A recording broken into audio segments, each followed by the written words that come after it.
One day I'd wake up and I'd want to live again. I thought that one day I'd wake up and everything would magically get better.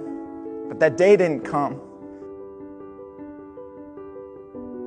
I was president of my class and a varsity basketball player and involved in every student activity possible.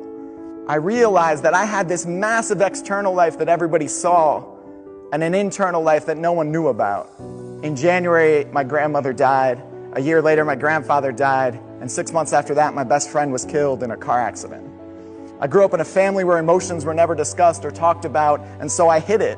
I found it was much better to put a happy face on and make people laugh than to talk about it. At 16, I started experiencing clear symptoms of bipolar disorder. It started off with loneliness. I didn't say anything. I thought the loneliness would go away. It led to thoughts of death and suicide 24 hours a day, 7 days a week for 2 months, but I didn't say a word. I thought that one day I'd wake up and I'd want to live again. I thought that one day I'd wake up and everything would magically get better. But that day didn't come. And on January 5th of my senior year, I was hospitalized for attempting to take my own life. So I woke up that night, I looked in the mirror and I started crying. And I said to myself, all right, you're either going to continue this and you're going to die, or you're going to have to change. And it wasn't until that moment that I accepted it. So I went into therapy, I went into treatment, and I was honest for the first time, and I had to learn to like myself. And once I learned to like myself, I could deal with everything else. I could start talking and exercising and writing and building relationships that mattered. I still work on this every day.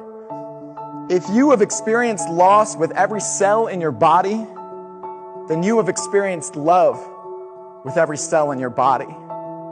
And you know that after a while, you can find some lightness through that dark. What made my story different is what happened to me when I was in high school. In school, I was called the crazy kid, the psycho. I had rumors about me all through that town. And 2 months after I got out of the hospital, a psychologist came into one of my classrooms to talk about the patients he was treating. As he talked about the patients he was treating, every single student in that classroom started laughing. But I wasn't laughing. And I said, this isn't funny to me. And he looked down at me in the most rural Pennsylvania way and he said, what are you going to do about it? And I had no idea that the answer I was going to give was going to change my life forever. But I looked back up at him and I said, let me speak. Let me tell people what it's like to go through this.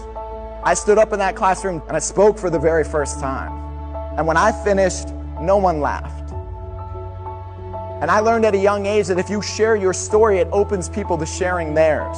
So from age 17 to age 22, I spoke to high school classrooms in my darkest years about what it was like to have bipolar disorder. I spoke to over 500,000 young people. Nelson Mandela said, education is the most powerful weapon which you can use to change the world. We need to do more. We need to teach mental health the same way we teach physical health. Mental health is something you build and you foster and you grow, much like your physical health. This issue doesn't change unless you tell yours.